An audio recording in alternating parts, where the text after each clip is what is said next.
मी रामकृष्ण उर्फ सुधीर ढवळीकर ईश्वर साक्ष शपथ घेतो की कायद्याद्वारे स्थापित झालेले अशा भारतीय संविधानाबद्दल मी खरी श्रद्धा व निष्ठा बाळगेन. मी भारताची सार्वभौमता व एकात्मता उन्नत राखते. मी गोवा राज्याचा मंत्री म्हणून माझी कामे निष्ठापूर्वक व शुद्ध बुद्धीने पार पाडेन आणि संविधान व कायदा यानुसार सर्व तऱ्हेच्या लोकांना मी निर्भयपणे व निस्पृहपणे तसेच कोणाच्याही विषयी ममत्वभाव किंवा आकस न बाळगता न्याय निवड वागणूक देईन. मी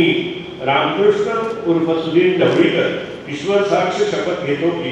गोवा राज्याचा मंत्री म्हणून माझ्या विचारात आणली जाईल किंवा मला ज्ञात होईल अशी कोणतीही बाब असा मंत्री म्हणून माझी कामे यथायोग्य पार पाडण्यासाठी आवश्यक असेल ते खेरीज करून एरवी मी कोणत्याही व्यक्तीला किंवा व्यक्तींना प्रत्यक्षपणे वा अप्रत्यक्षपणे कळवणार नाही किंवा त्यांच्याकडे उघड करणार